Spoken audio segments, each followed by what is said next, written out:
In this video, we are going to take a break from all of the hard theory we've been doing and look at essentially a historical anecdote.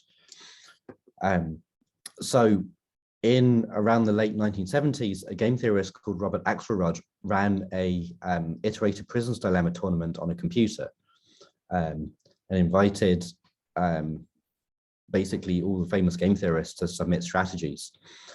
So this was a long time ago. So this was a very prominent early use of computers in social science research. This was at a time when the university had a computer. So there were actually two where the tournament was rerun a few years later with a lot more strategies after the results of the first one had been published. So they were implemented in Fortran. So the tournament itself and all of the strategies were implemented in Fortran.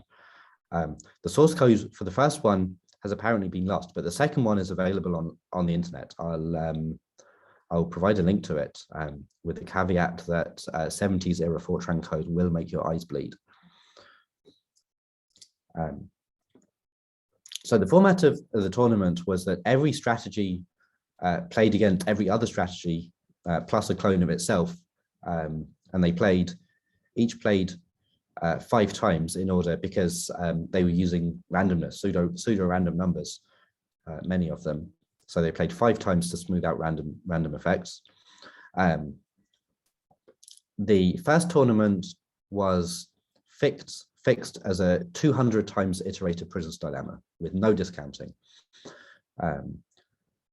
So remember, this thing has a unique subgame perfect equilibrium, which is always defect in every stage. The second tournament was slightly different. It didn't have a fixed end. It had a small, about 0.35% probability of ending on any given round. So if you remember, this is theoretically very similar to an infinitely repeated game with geometric discounting.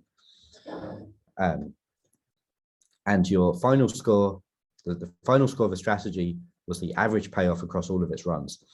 So in particular, there is no particular benefit from getting a higher score than your opponent specifically in a run. You're just aiming to maximize your own individual high score, or average score, that is. So the kind of famous conclusion of this study is that tit for tat is unreasonably effective in iterated prisons dilemma. In both tournaments, tit for tat won by, I think, a significant margin. Tit for tat is, of course, an extremely simple strategy. You can implement it in about 2 lines of Fortran. Many of the strategies were extremely complicated, trying to do kind of information theoretic stuff or whatever, like trying to form kind of cognitive models of what the other strategies are doing. You can go completely wild thinking about this kind of thing, trying to come up with extremely advanced strategies. And tit for tat, this kind of very simple strategy, outplayed them. This is also the case in the second tournament, which is after the results of the first one were known. And so there were strategies specifically designed to unseat it, and it still won. Now, one interesting thing is that if you think about it carefully, tit for tat is actually unable to score more than its opponent in any specific run, because it copies exactly the same moves, but shifted 1 round later. So it actually, it has no initiative of its own. It can't score more than the opponent. It wins by being the most overall consistent. But importantly, there is no theoretical sense in which tit for tat is the best strategy. This is a kind of completely empirical fact that in practice it does extremely well. So Axelrod published 4 characteristics of strategies that perform well in this kind of an iterated setting. So Axelrod was partly a social scientist, so he published a book called The Evolution of Cooperation. So it's what it sounds like. This is kind of the game theoretic study of why cooperative behavior exists in real world situations, social situations. So the 4 characteristics of strategies that did well were, first of all, be nice. So that is to say, never defect unless your opponent defects first. Never be the first one to defect, so no first strike. The second one is be firm or be provocable. That is, if your opponent defect back, don't just yield. So the strategy to always cooperate does not do well. It will be exploited. The third one is be forgiving. That is to say, if the opponent defects, punish them, but don't punish them too much. So this rules out grim trigger. So grim trigger says, if your opponent defects, then defect back for all time. So this is kind of finite punishment for some number of rounds, which is not too high. And then the last one is very interesting. It's like, don't be too clever.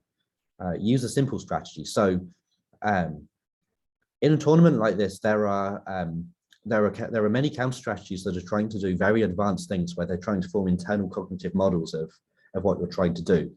So the advice here is to make it easy for them. If you're going to cooperate, make it easy for them to detect that or form a belief that you're going to cooperate. We're kind of far outside of what theory tells us here, but this is kind of common sense. This applies in real life too. This is to say, don't make your opponent think that you're playing 5D chess.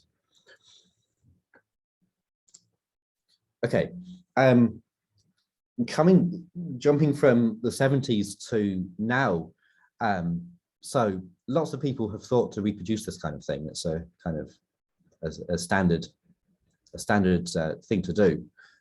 So a prominent one, for example, is there's a researcher at University of Cardiff called Vince Knight, who has an implementation in Python where strategies can be just submitted by pull request on GitHub. So this is how you would do this in the 21st century.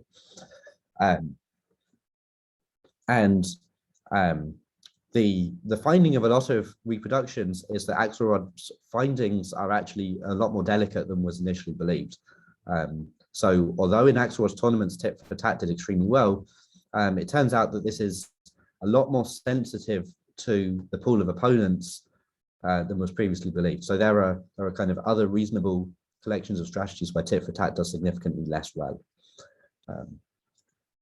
So it turns out that there's the state of the art for iterated prisoner's dilemma kind of cheats the game theory by having coalitions of strategies. So kind of one person submits several strategies where you have feeder strategies and then a leader, and the feeders are going to kind of sacrifice themselves in order for the leader to get an outrageously high score.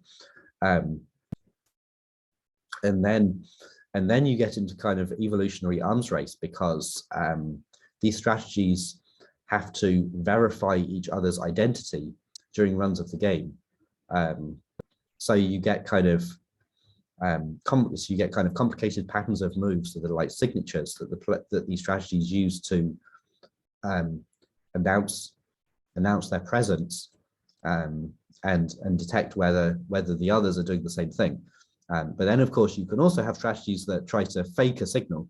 So you get into this kind of identification arms race, which is very interesting. So here's a question that I think is open, which is, if you threw all of the modern state of the art of gameplay methods, kind of the things that OpenAI are doing, for example, like deep reinforcement learning, if you threw all of this at iterated prisoner's dilemma or another iterated game, what would happen? As far as I'm aware, I've done some Googling and I'm not aware that anybody has tried this. And I think this will be a very interesting thing to do. And I really have no idea whether doing this will result in a state of the art, play, or if very advanced methods like this could still be outplayed by something simpler. So I think this is an interesting question.